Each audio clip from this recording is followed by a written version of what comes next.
এটা দুঃখজনক যে জুলাই গণঅভ্যুত্থানের পরে আবার জুলাই মাসে এসে নৌকা প্রতীক থাকবে কি থাকবে না, ইভেন আওয়ামী লীগের কার্যক্রম নিষিদ্ধ হওয়ার পরেও নৌকা প্রতীক থাকবে কি থাকবে না এটা নিয়ে আমাদেরকে কথা বলতে হচ্ছে।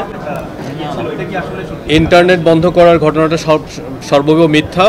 আমরা পুরো ট্রাফিক গ্রাফ তৈরি করেছি, আপনাদেরকে প্রয়োজনে সেসব ট্রাফিক গ্রাফ আমরা দেখাতে পারি। কোনো ধরনের ইন্টারনেট বন্ধ কিংবা বিঘ্নের ঘটনা ঘটেনি। আমাদের সরকারের নীতিগত সিদ্ধান্ত হচ্ছে যে কোনো পরিস্থিতিতে আমরা ইন্টারনেট শাটডাউন করব না, এবং ইন্টারনেট শাটডাউন আমাদের জুলাই স্পিরিটের বিরুদ্ধে যায় এবং একই সাথে আমাদের ব্যবসায়িক যে এনভায়রনমেন্ট সেই এনভায়রনমেন্টকে ক্ষতিগ্রস্ত করে। সুতরাং আমরা নতুন আইন সংশোধনের কাজ করছি, সেখানে আমরা ইন্টারনেট যাতে বন্ধ না করা যায় তার সব ধরনের ব্যবস্থা রাখবো। আপনি নির্বাচন কমিশনের একটি মন্তব্য করেছিলেন যে আওয়ামী লীগের যে নৌকা প্রতীকটি ছিল এটি ওয়েবসাইট থেকে পরবর্তীতে সরানো হয়েছে, কিন্তু গতকালকে আমরা দেখেছি আবার যুক্ত করা হয়েছে আসলে এই কমিশনের ওয়েবসাইটে। এই নিয়ে আপনার মন্তব্য কি আগেরটাই আপনি থাকবেন নাকি নতুন কোনো?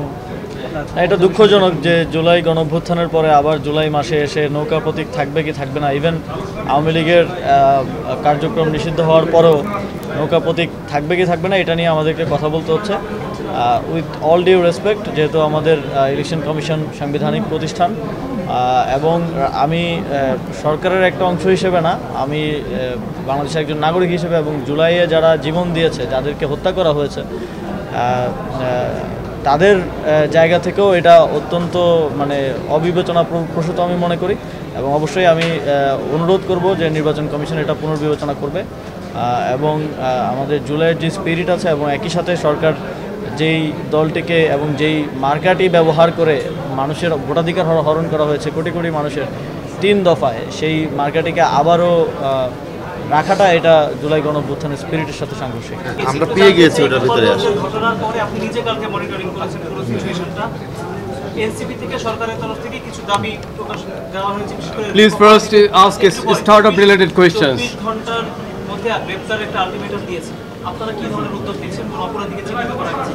এটা নিয়ে হোম মিনিস্ট্রি কাজ করছে। যদি হোম মিনিস্ট্রির কাছে প্রশ্নটা করেন দেখেন খুব ডিটেইলে আপনারা আনসারটা পাবেন। এখনকার আপনাদের অবজারভেশন কি এখন? হোম মিনিস্ট্রিকে এই প্রশ্নটা করেন, কনসার্ন মিনিস্ট্রিকে না করলে তো একটু মুশকিল হয়ে যায়। আচ্ছা, আপনার মন্তব্যটা কি? আপনার সতীর্থ যারা কালকে হামলার শিকার হয়েছেন তারা আপনার সতীর্থ ছিলেন, আপনারা একসাথে কিন্তু জুলাই আন্দোলন করেছেন, তাদের উপর একটা হামলা এসেছে, এই বিষয়ে আপনার মন্তব্যটা আমরা জানতে চাই। না, এটা তো দুঃখজনক। আমরা লক্ষ্য করেছি যে সারা দেশ থেকে বিভিন্ন সন্ত্রাসীরা সেখানে গিয়ে আশ্রয় নিয়েছে এবং গতকালকে একটা নেকারজনক ঘটনা সেখানে ঘটেছে। এটা আমরা কখনোই প্রত্যাশা করি না। আমরা চাই যে শান্তিপূর্ণভাবে বাংলাদেশের মানুষ শান্তিপ্রিয়, শান্তিপূর্ণভাবেই সব কিছু রাজনৈতিক কার্যক্রমও চলবে, এটাই আমরা প্রত্যাশা করি। গতকালকে আইনশৃঙ্খলা রক্ষাকারী বাহিনীর যে ভূমিকা ছিল এগুলো নিয়ে কি আপনি সন্তুষ্ট? আইনশৃঙ্খলা রক্ষাকারী বাহিনী তো আমার মতে আমি যতটুকু দেখেছি ভালো ভূমিকা পালন করেছে এবং তারা সফলভাবে সেখান থেকে প্রত্যেককে ইভাকুয়েট করতে পেরেছে, এবং আশা করছি আমাদের স্বরাষ্ট্র মন্ত্রণালয়ের লিডারশিপে যারা এই ঘটনাগুলো ঘটিয়েছে, অস্ত্রশস্ত্র সহ হামলা করেছে, তারা গ্রেফতার হবে। সামাজিক মাধ্যমে কেউ বলছেন কালকে যদি এনসিপি যদি কলকাতা না যেত হয়তো এই ঘটনাটা এড়িয়ে যেত। এই বিষয়টা আর আমার বিষয় না, এটা এনসিপিকে প্রশ্ন করলে ভালো হয়। একটা প্রশ্ন করি, ছাত্রলীগকে তো নিষিদ্ধ করা হয়েছে, কিন্তু বিভিন্ন গণমাধ্যম এবং আপনারা এনসিপি বারবার ছাত্রলীগ শব্দটা বলছেন, এটা কি আসলে ঠিক কিনা? এরা সন্ত্রাসী কোনটা? বুঝিনি আপনার প্রশ্ন। ছাত্রলীগকে সরকার নিষিদ্ধ ঘোষণা করেছে, কিন্তু আমরা দেখছি বিভিন্ন গণমাধ্যম এবং আপনারা এনসিপি ও ছাত্রলীগ শব্দটা ইউজ করছেন। জিনিসটা আপনারা কেন এটা কি ছাত্রলীগ তো নাই, তাহলে কি সন্ত্রাসী না ছাত্রলীগ, কোনটা আমরা বলবো? আমি তো সবসময় সন্ত্রাসী সংগঠন বা নিষিদ্ধ সংগঠন হিসেবেই বলে থাকি।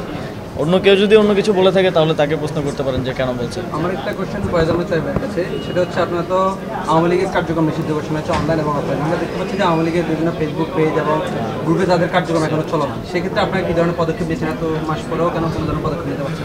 জি, ধন্যবাদ। আসলে প্ল্যাটফর্ম লায়াবিলিটি জন্য বাংলাদেশে পার্সোনাল ডেটা প্রোটেকশন আইন নেই, এটা একটা সীমাবদ্ধতা, আমরা এটা নিয়ে কাজ করছি।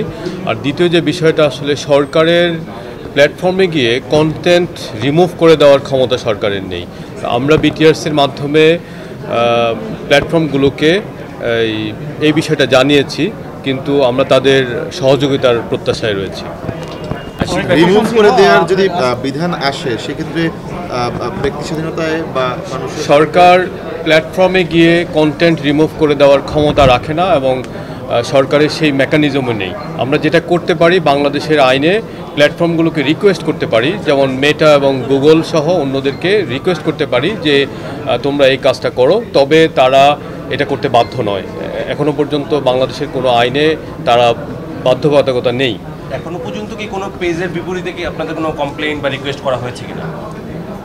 কোনো পেজের বিপরীতে আমরা স্পষ্টভাবে করিনি, তবে স্বাভাবিকভাবে বাংলাদেশের প্রজ্ঞাপন যেটা বলা হয়েছে যে এরা সন্ত্রাসী সংগঠন এবং এদের পেজগুলোকে টেক ডাউন করার ব্যাপারে জানানো হয়েছে, কিন্তু আমরা তাদের মতামতের রেসপন্সের অপেক্ষা করছি।